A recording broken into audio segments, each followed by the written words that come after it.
Hi, I'm Pete Barbuti, entertainer. When I'm not on the road, my home is right here in Las Vegas. I was always curious as to how a barren desert could ever become the city it is today, let alone the entertainment capital of the world.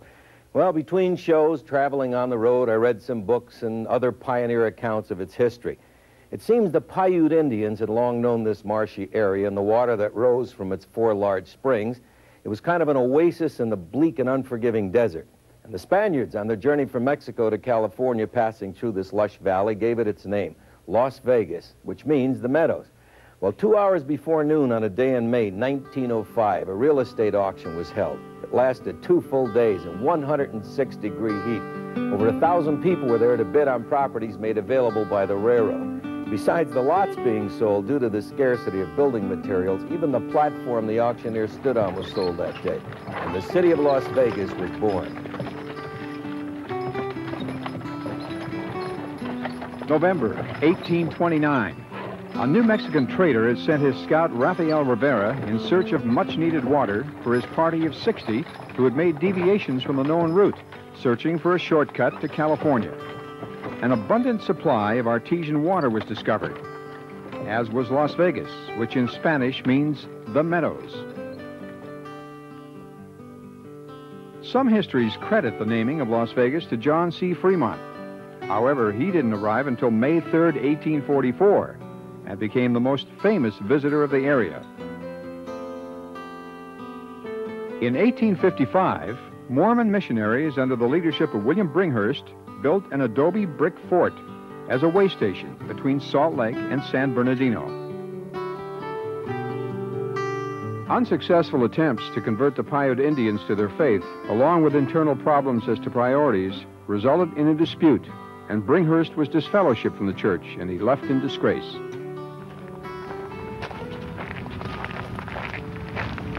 Every major change in the early days of Las Vegas seemed to center around the Mormon fort.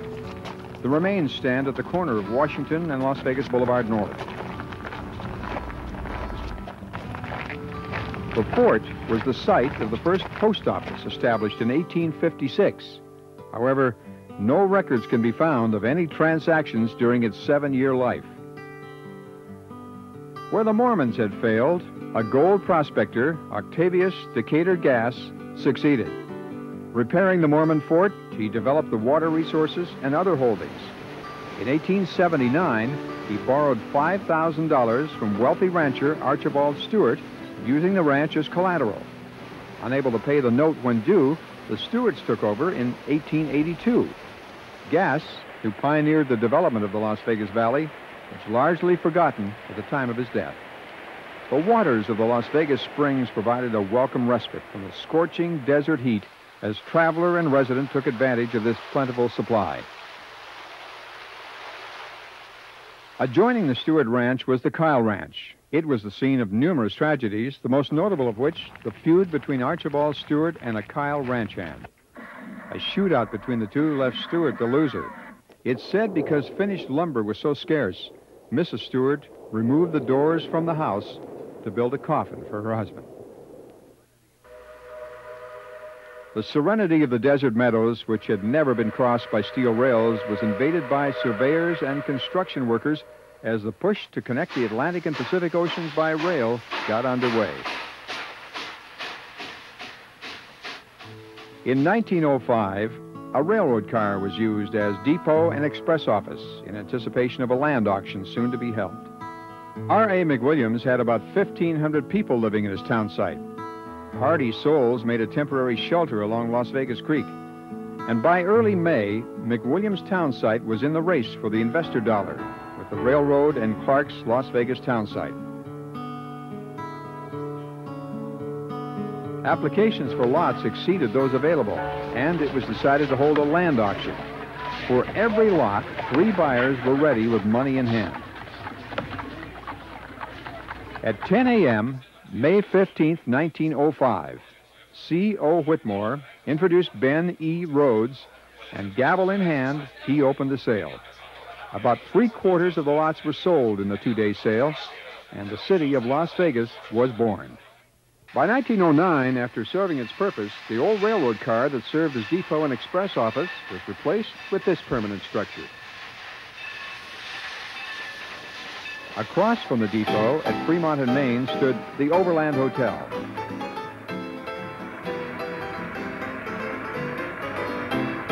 And the Nevada Hotel.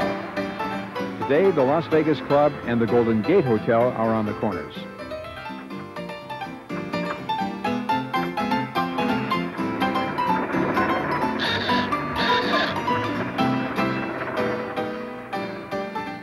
Early business developed quickly, and Las Vegas called itself the City of Destiny. Boasting a population of 1,250, it listed 5 general merchandise stores, 6 good hotels, 2 handsome churches, 10 miles of graded and curbed streets, an electric light plant, telephone exchange, grade schools, a high school along with 1 hardware store, 1 drugstore, 3 barber shops, 2 meat markets, 1 bakery, 6 restaurants, 1 plumber, a moving picture show, 5 attorneys, 2 doctors, 2 dentists, 2 billiard halls, 2 newspapers, and 11 bars and saloons. In the hot summer before air conditioning, Las Vegans waited until midnight for the night to cool down before going to sleep. And in 1929, the first talking picture was shown. At Sahara in the Strip, where the Sahara Hotel now stands, was Rockwell Airport, the site of the first airfield in Las Vegas. A dirt runway, a few shacks and water well, and a truck that hand-pumped gas, servicing the few planes that landed. Little knowing that one day Las Vegas would be the home of the largest tactical air base in the free world, Nellis, the Army Air Corps landed its planes on the sandy desert floor. On April 16, 1926, Western Air Express, the first flight inaugurating contract mail service, landed in Las Vegas.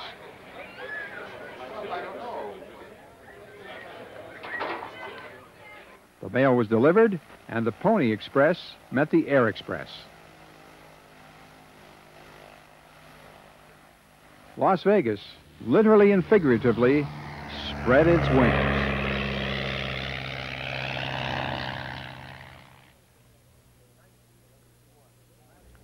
It was 1931, and dramatic events occurred which would forever change the character, ambiance, and economy of Las Vegas. Gambling was legalized in Nevada. Marriage and divorce laws were altered. And 25 miles away, construction began on Hoover Dam, requiring tons of supplies which needed to be transported, and the railroad was there to provide for that need. In 1920, the Las Vegas population was 2,000. By 1930, it had grown to 5,000, and that was only a fraction of the people explosion yet to come. Just before World War II, a gunnery school was opened 9 miles north of Las Vegas, and that Las Vegas Army Gunnery School stimulated another surge in the city's population and economy. Las Vegas was really growing up.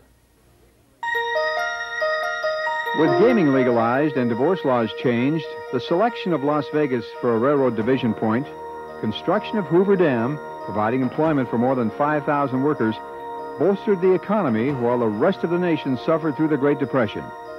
Times were good, and those who weathered the hardships of a doubtful beginning realized that Las Vegas had an unfulfilled, yet unknown destiny.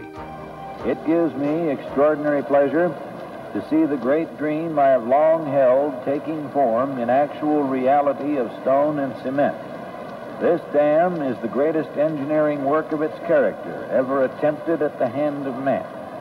The waters of this great river, instead of being wasted in the sea, will now be brought into use by man. The names Boulder Canyon Dam and Boulder Dam were used, but the name Hoover Dam was restored by the 80th Congress in April 1947. In 1940, having served its purpose, the 1909 depot, influenced by Spanish architecture, was replaced by what at the time was proclaimed by architects as one of the most beautiful in design, superlatively complete in appointments, and the world's first streamlined, completely air-conditioned passenger station. Looking east on Fremont Street, you can see most of the city ended where Maryland Parkway is today. The rest of the world didn't start out too well in the 40s, but in Las Vegas, it was different. Slot handles were pulled, delivering payoffs in silver. In Europe, another handle was pulled, a bombardier's. The payoff was death and destruction, and Hitler was laying the foundation for World War II. The headlines of the day forecast a period of uncertainty and apprehension for the future. The first peacetime draft passed Congress on September 16, 1940. Hundreds of men waited for housing to be finished. Residents were urged to take these airmen into their homes until the new training base, the Las Vegas Army Air Corps Gunnery School, was completed. Negotiations with Japan failed, and they attacked. We interrupt this program to bring you a special news bulletin. The Japanese have attacked Pearl Harbor. A date which will live in infamy. Uncle Sam wanted you. The last cars rolled off the production line. Rosie the Riveter was born, and the last frontier sold war bonds.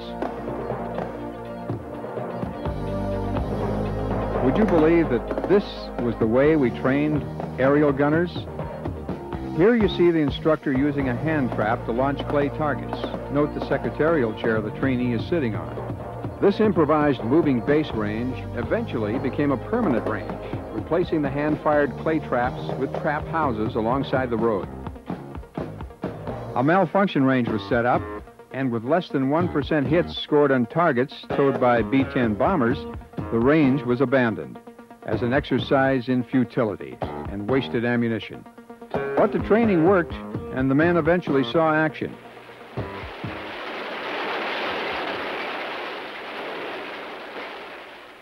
The war in Europe ended.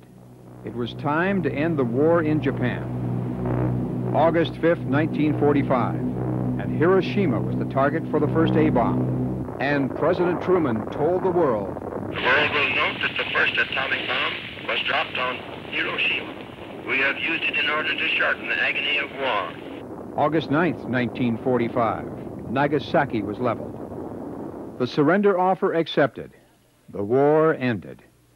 Gas rationing was over. Travel bans and restrictions were lifted at Hoover Dam.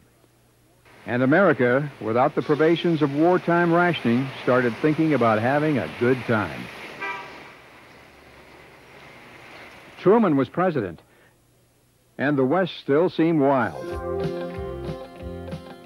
Attempting to preserve this frontier and Western image, the Last Frontier Hotel built a replica of a Western town.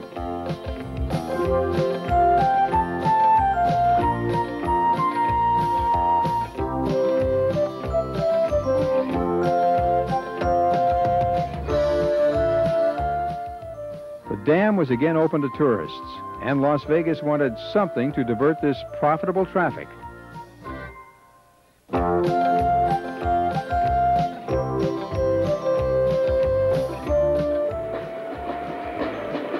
Wild West frontier was established, and Eldorado Days was the attraction.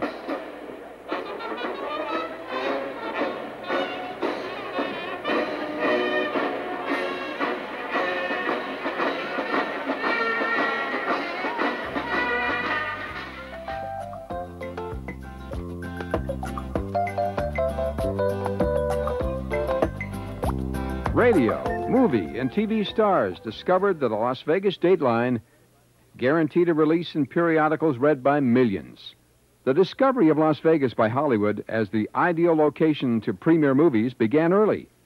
In 1912, E.W. Griffith built the Majestic Theater.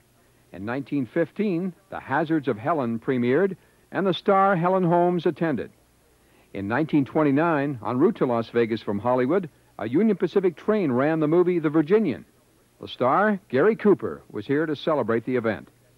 In 1948, Las Vegas had 5 theaters. And in 1952, the first drive-in, the Motor View, was opened. With all of this publicity, the world took notice of a city called Las Vegas as it entered its 50th year. And they came by train, by plane. Ah, for the life of a dog. Heading for Las Vegas?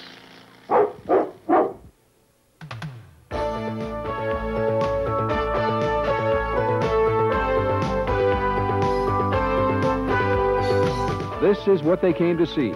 This is Fremont Street, called by many Glitter Gulch.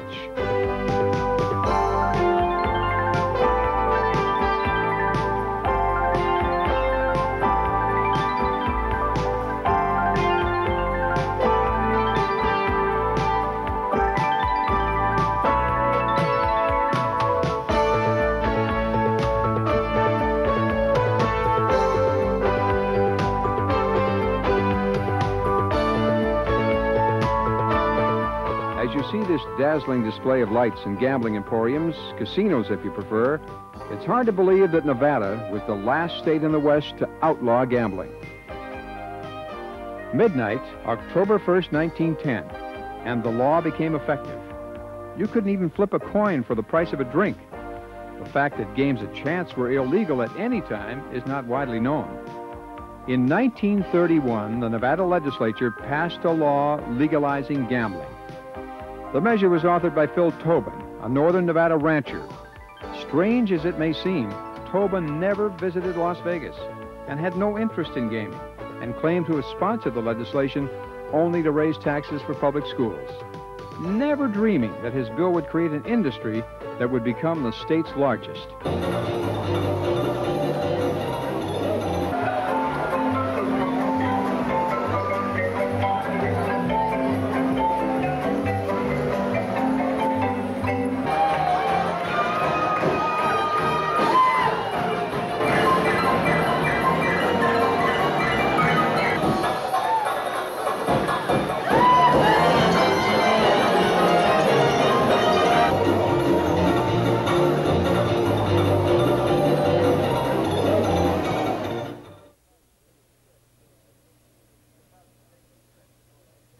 You're about to take a trip showing a continuous stretch of marquees that build the greatest entertainment in the world. I'm talking about action-packed production shows, movie, television stars, headlining in showrooms and lounge acts, circus acts, magicians, comedy stores, animal acts. I mean, if it isn't here, you just can't find it anywhere. It's called The Strip. In 1948, Bob Jones, who was then the district attorney, made a public appeal in an effort to come up with a more suitable title for this one-of-a-kind stretch of road. Well, 1,500 different names were submitted. None of them were suitable, and today it's still The Strip. Tourism began to blossom, attracted by Hoover Dam and the Las Vegas Army Gunnery School. They came to see relatives and view the attractions. The first of the Strip resorts was constructed. In 1941, the El Rancho Vegas was the first to anchor the north end of what eventually was to become the Strip. In the early morning hours on June 17, 1960, the first Strip hotel, the El Rancho Vegas, was reduced to ashes. Unlike the Phoenix, it was never to rise again. The Paradise Club on the LA Highway stood for the last frontier. The Old West in modern splendor was built, then called the New Frontier, and today, the Frontier. Across from the El Rancho was the Club Bingo, built on the former site of Rockwell Airport. Today, the Sahara Hotel stands on the corner. In the 40s, the East Coast mob sent one Benjamin Bugsy Siegel, associated with the top criminal element in America, to Los Angeles to set up and operate a wire service for West Coast bookies. In 1942, Bugsy visited Las Vegas, setting up the same service for several clubs here. Las Vegas, Hollywood, and Beverly Hills became his playground. And bankrolled by the mob, his insatiable ego and a dream of going legit was to be satisfied by building a resort hotel and casino. Kicking the desert sand one day was his way of breaking ground for one of the world's most luxurious resorts, the Flamingo Hotel. Bugsy Siegel's carpet joint changed the frontier and Old West image of Las Vegas. Don Payne of the Las Vegas News Bureau made these comments about Bugsy. When Bugsy Siegel opened the Flamingo Hotel, he's the guy that began the real promotion of Las Vegas. He had the foresight to recognize that Las Vegas had the potential to become a really big tourist attraction, and he wanted to capitalize on it.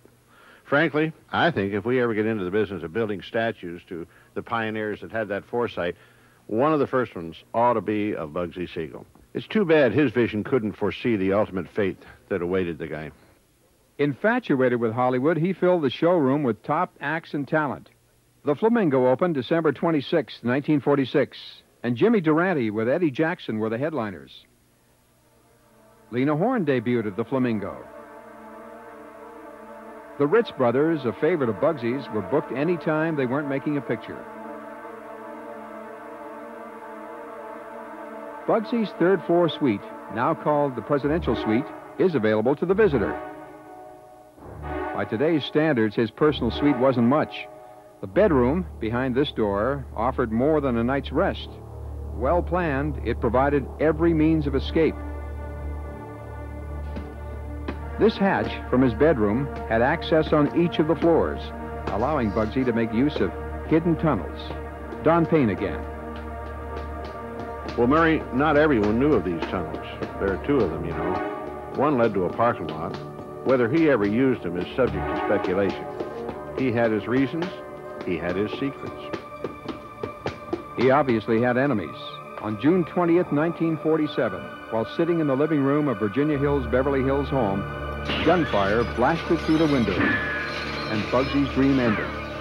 20 minutes after he was hit, two men walked into the Flamingo Hotel and took over the operation. Better known for having blood on his hands, he did, however, have a green thumb. This is Bugsy's rose garden. The big red roses were the result of a nutrient known only to Bugsy. Curiously, some of Bugsy's associates vanished suddenly, never to be found. Rumor has it that if you stand on this spot under a full moon, you can hear three muffled voices say, "Bugsy, I like the roses, Bugsy." Bugsy opened the Flamingo in 1946, ending the halt to construction created by World War II. And in September 1948, the Thunderbird opened. The Desert Inn, April 1955. December 1952, the Sands. The Sahara, October 1952. A champagne tower was added to the Flamingo in 1953. The desert skyline changed in April 1955 when the 9-story Riviera became the first high-rise. The last frontier became the new frontier. A 30-foot Sultan topped the dunes in May 1955. At the south end of the strip was the Hacienda. April 1957, the Tropicana debuted. And the Stardust opened in 1958.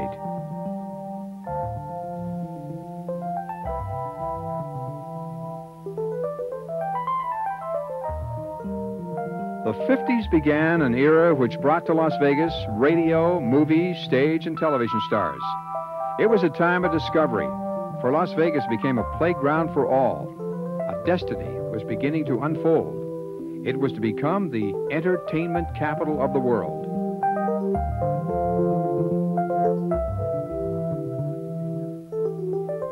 The curtain came down on this odyssey of the 50s as casinos and hotels relinquished their independence. Del Webb's construction company and the Sahara Nevada Corporation merged, creating the first publicly traded company with holdings in a Las Vegas casino. Howard Hughes saw the potential, adding land and hotels to his acquisitions. the corporate invasion began.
Did Las Vegas take up where Hollywood left off?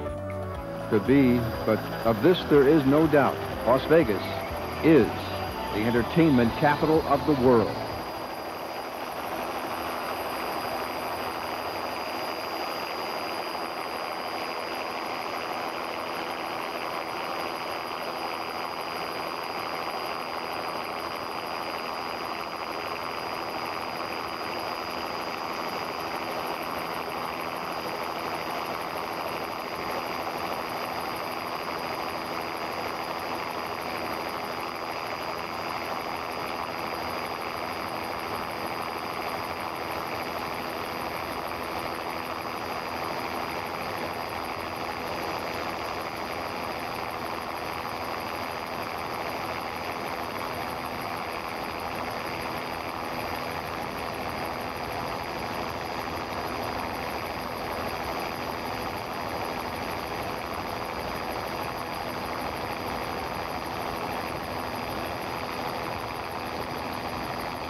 The demand to be entertained was absolutely overwhelming, and to satisfy this need, entertainment directors brought in radio, film, and television personalities.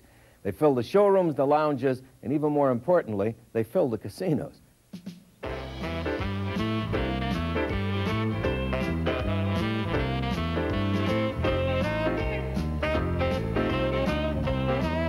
While the stars of film, stage, radio, nightclubs, and TV filled the main showrooms, by booking major stars in the casino lounges, another entertainment lure was added. Originally, the lounge was strategically placed by the casino pit to keep customers from wandering too far away. This all changed in 1954, and for the next 16 years, the price of a drink entitled you to see the greatest stars on earth. And lounge hopping became a part of the Las Vegas excitement and vocabulary.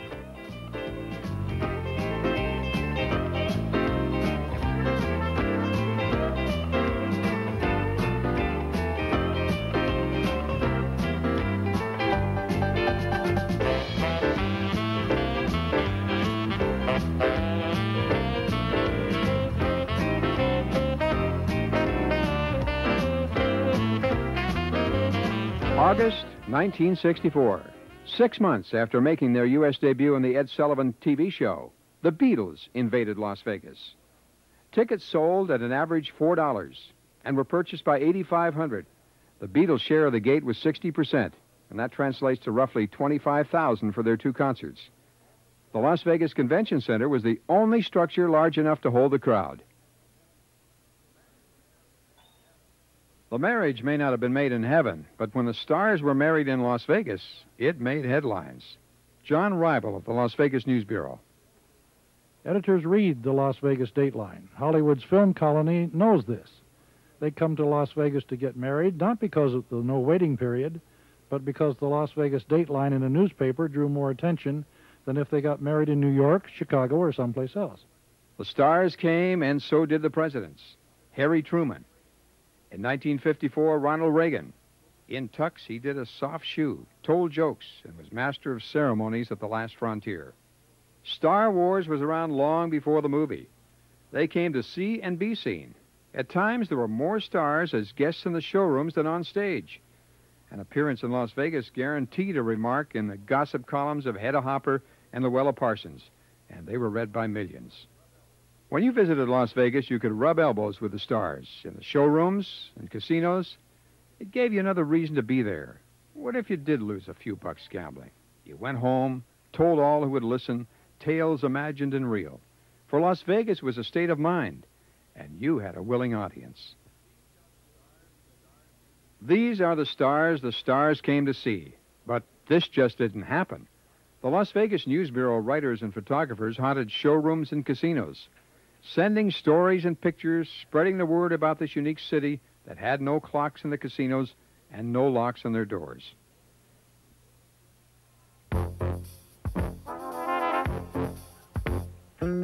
Movie star Humphrey Bogart hung the title Rat Pack on Sinatra,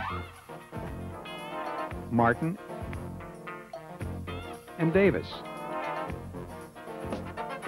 Peter Lawford added his talents, and Joey Bishop seemed to be ringmaster back in the 60s when this madcap group made their much-publicized appearances at the Sands. A ringside table made the stars available for their impromptu antics, and willing or not, they did their bit. Yet with all of this star power, the public wanted more, and Las Vegas gave it to them. Well, not satisfying this tremendous appetite for entertainment, something new, spectacular, and daring was needed if Las Vegas was going to continue to be the entertainment capital of the world. Whatever it would have to be something totally different, never seen before. So the entertainment directors looked overseas. A logical source? The home of the fabulous music hall, Paris, France. In 1957, the Dunes presented the first topless showgirls. This brought a condemnation from the Catholic Bishop of Nevada and a storm of publicity throughout the country. The result? The show sold out 3 times a night.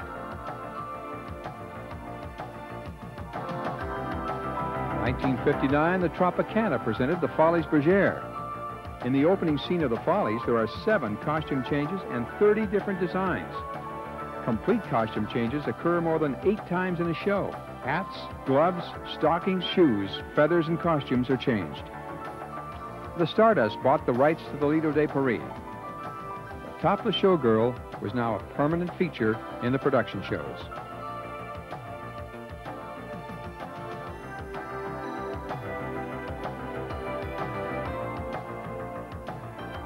But the show couldn't go on without wardrobe, lights, sound, orchestra, rehearsal,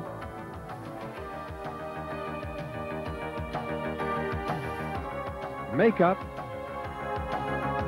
and beautiful women. The lights and curtain come up, and it's showtime. The Las Vegas showrooms present lavish production shows surrounded by stunning Hollywood-style special effects. Production shows combine large casts of dancers, singers, performing animals, magicians, jugglers, acrobats, backed by the world's finest musicians and stagehands. Backstage, costume changes are being made, all in 45 or 50 seconds. 66 different pipes having backdrops of scenery are flown on and off the stage during a performance. And that can amount to 33 tons of sets being stored above the theater stage on these pipes. Cast and crew can number well over 100. 13,000 miniature bulbs are in a light curtain. As much as 1,700,000 watts of power may be used. And you might consider this. There are really two shows going on at the same time. One behind the curtain as the next scenes are set, and the one in front of the curtain where on any given evening, more than 30,000 people will be entertained at the early and late shows.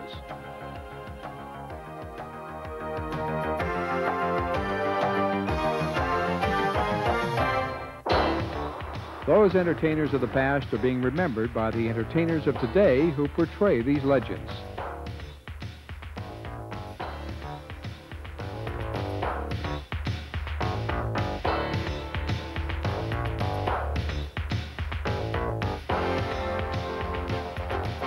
The impersonator plays an important role in Las Vegas entertainment. You'll applaud the precision of the dance line, marvel at the special effects,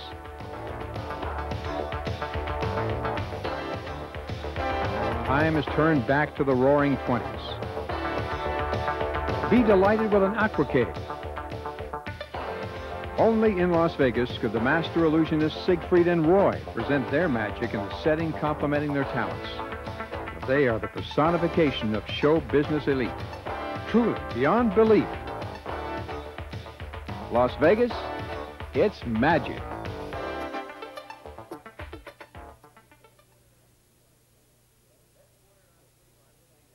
Headquartered on Fremont Street is Benny Binion's Horseshoe Hotel and Casino. Our reporter Murray Westgate gives us a story about some big, big wins. Gambling had been legalized in 1931, but it wasn't in full swing until the 50s.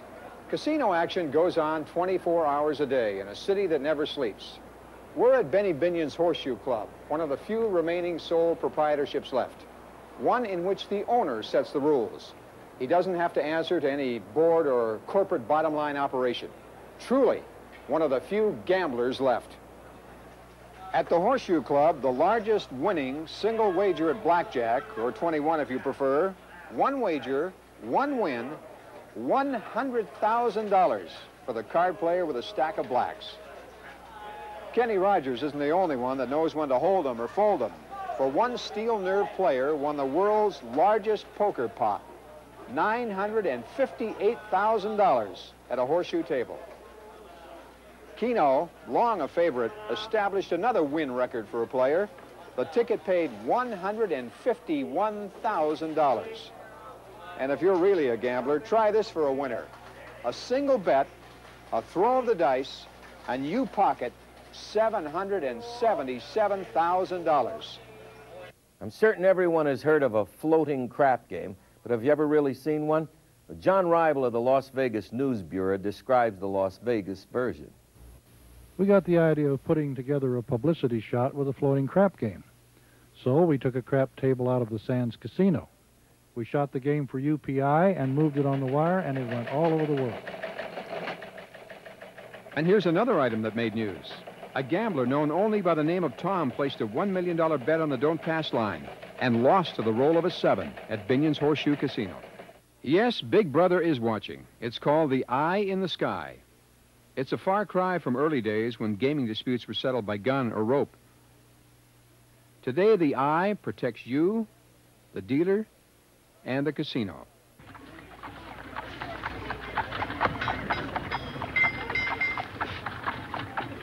Were you to stroll down a western street in the 1800s, you'd see this western saloon.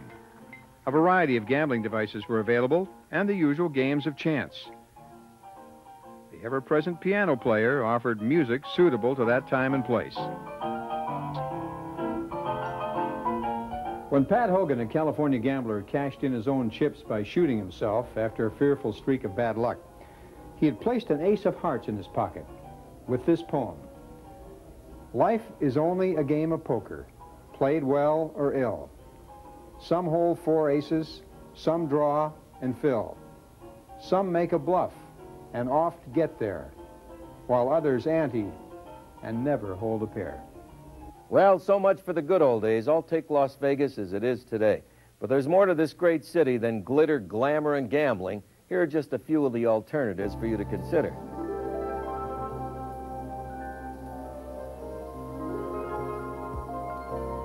The growth of Las Vegas was a series of concepts fostered by outside events. Emerson stated, "Man is not great in his goals, but in his transitions." The construction of the Las Vegas Convention Center is an example. In 1959, the World Congress of Flight opened at the Convention Center, bringing people from all over the world to this awesome display of air power, transportation, and weaponry. A background of missiles provides a contemporary setting for a World War I SPAD and its pilot, and the weapons of that war. The old. The X-15, the first aircraft to fly twice the speed of sound. Note the resemblance to the F-16 flown today. The attraction of a single-level facility makes Las Vegas a major choice for conventions. And Las Vegas had discovered a means to bolster off-season revenue in the resort industry. Today it continues to expand to meet the increasing demands of trade shows and conventions.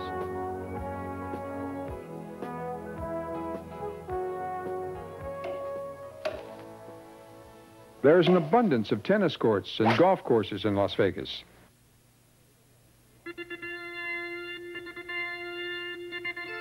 Las Vegas is a mecca for lovers. Some even get married. It's the couple capital of the world. New Year's Eve and Valentine's Day are the most popular days to get married.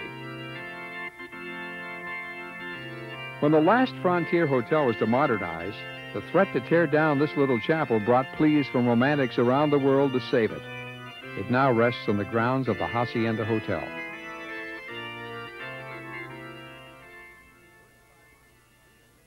"35 miles from Las Vegas is Hoover Dam. When completed, its floodgates were allowed to handle an overflow as a test.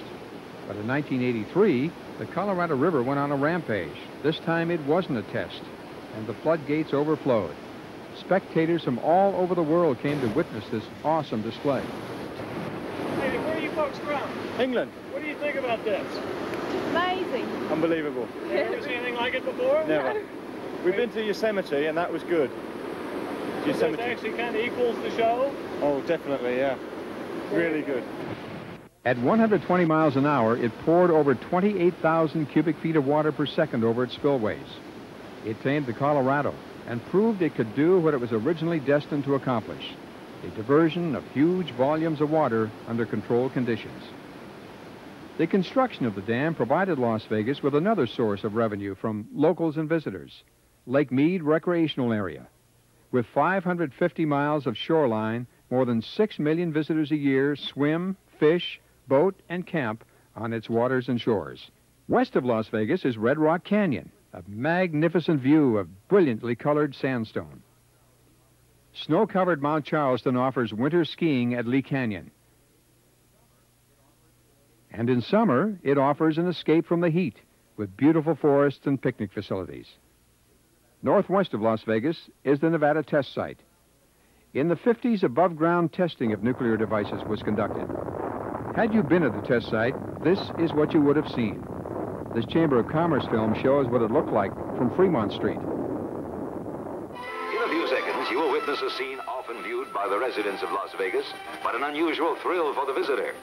When these scenes were being filmed, scientists were standing by at the Nevada Proving Grounds 100 miles away to detonate an atomic device. Watch closely for a man-made sun.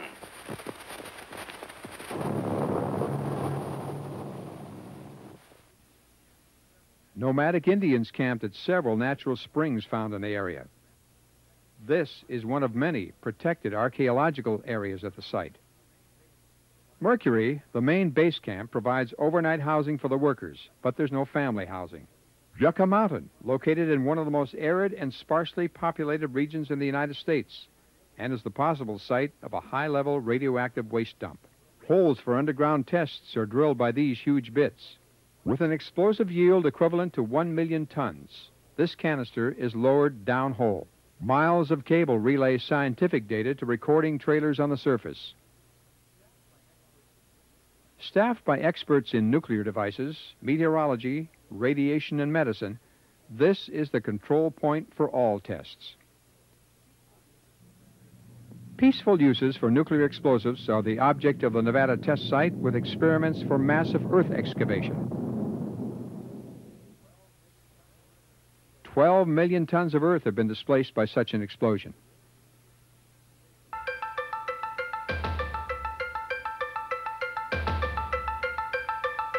A few miles northeast of Las Vegas is the world's largest tactical air command, Nellis Air Base, named after Lieutenant William H. Nellis, a native of Searchlight in Las Vegas, who was shot down on his 69th mission over Europe.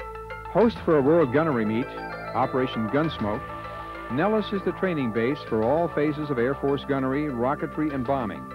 Nellis is the home of the world-famous Air Force demonstration team, the Thunderbirds. Las Vegans and visitors love them. They've waited through hours of scorching heat, freezing or rain-drenched flight lines to watch the demonstration. Captain Jim Benson, Public Affairs Officer, met us in this new hangar that houses offices, museum, and a theater. Jim, what's the purpose of the Thunderbirds? Our mission for all this since 1953 has been to recruit young men and women for Air Force careers, have them think about the Air Force as a good opportunity to start their life, and also to help keep the quality people that we have in the Air Force to stay in for the long term.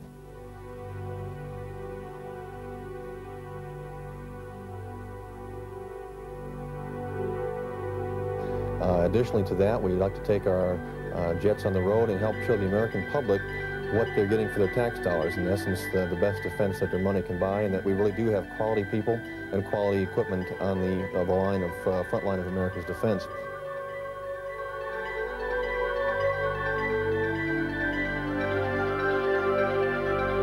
As you'll see, visiting around the squadron today, we are in our 8th aircraft now, flying the F-16A Fighting Falcon. You know, Murray, we've been talking about the F-16, which is the current aircraft the Thunderbirds are flying right now. Let's go out and take a look at one close-up. Well, Murray, you can see behind me we're at the Nellis flight line, one of the busier ones around. And we've got 2 of the F-16s that the Thunderbirds are currently flying behind me. The aircraft are very capable performers. They can fly twice the speed of sound and higher than 50,000 feet. This, of course, requires exceptional performance from our pilots, who are seasoned veterans and have at least 1,000 hours in jet or fighter time before deciding to apply for the Thunderbird team. And of course, they go through a very extensive and rigorous training period of about 4 months before they go into the demonstration season.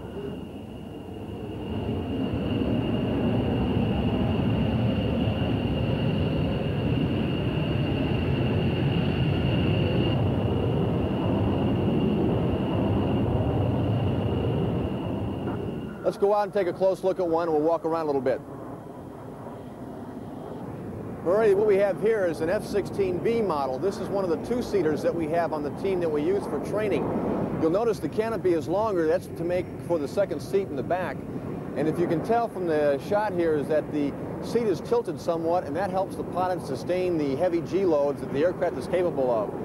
Now, moving down on the skin of the airplane, you'll see a port where the gun is located normally. Now, the guns are removed on the Thunderbird aircraft, and in place of that, and behind that gun area, is placed 50 gallons of lightweight oil, which we use to make the smoke for the demonstration.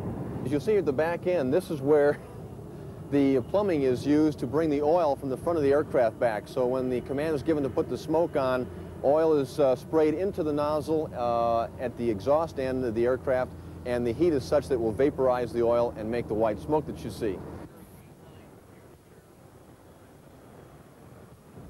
Well, Murray, that's about it for our tour today. We thank you for coming out and spending some time with the Thunderbirds. We hope others will, too, when they get a chance to come to Las Vegas.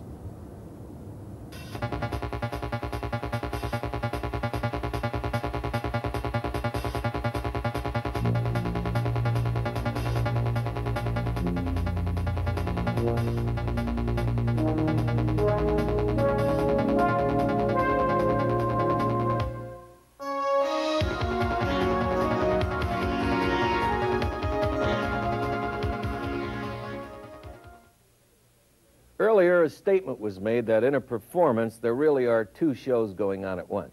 Well, that's true, the one in front of the curtain and the one behind the curtain. In Las Vegas, a major portion of this city's 24-hour population is serving the millions of visitors in front of the curtain. But behind the curtain, you'll discover the other Las Vegas. The obvious is easily overlooked. The glitter and glitz of Fremont Street and the Strip, 24-hour gaming, and the apparent casual lifestyle. In fact, Las Vegas isn't much different from other cities of comparable size. 605,000 live in Las Vegas and the immediate vicinity. 20,000 students attend classes at UNLV. It's hard to believe that this was a desert less than 30 years ago. Hello, I'm Bob Maxson, and now we're on our way to becoming one of the best urban universities in the country, and that's our goal. We're dedicated to serving the educational needs of the citizens of Nevada and the great Southwest. We have an unwavering commitment to academic excellence for the sake of these young people and future generations of Nevadans. We live in a dynamic city of over 500,000 people who are helping us build.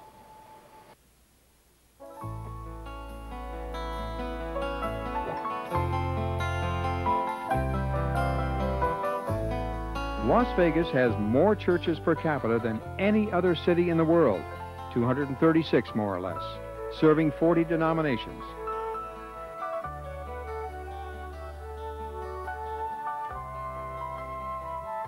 It's the largest city in America founded in the 20th century. 320 days a year, you'll find the sun shining. 7 inches of rainfall a year is all you're going to get. The temperature averages 79 degrees. And at 2,000 feet elevation, the nights are comfortably cool. It's a youthful city, and most love living here. Many names have been hung on the city in attempts to label and identify it. They've all failed. For life away from the Strip and Fremont Street is Life Anywhere, USA.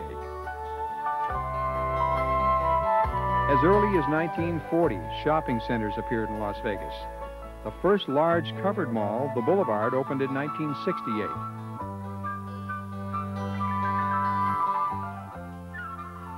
The Meadows Mall is the largest in the state, having over 12 acres under one roof. It opened in 1978. The prestigious Fashion Show Mall opened on the Strip in 1981.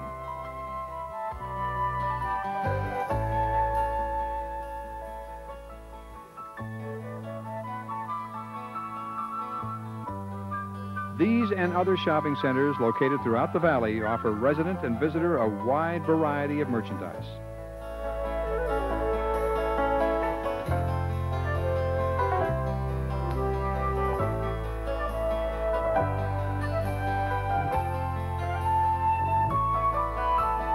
In 1905, life began for Las Vegas just north of this hotel.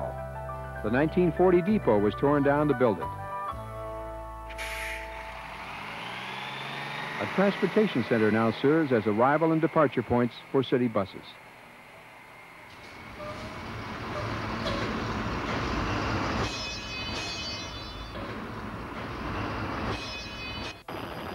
The interest in flight started at Rockwell Airport. McCarran Field eventually became the executive terminal. Realizing that air travel was to have a substantial impact on its growth, and not being able to satisfy the constant pressure from the traveler, trade show attendees and others, all wanting greater and faster accessibility to this unique city, construction of McCarran 2000 began. In the 1900s, the Army Air Corps Ford Trimotors were the first to land on the desert runway. Today, the Concorde sets the pace for the future.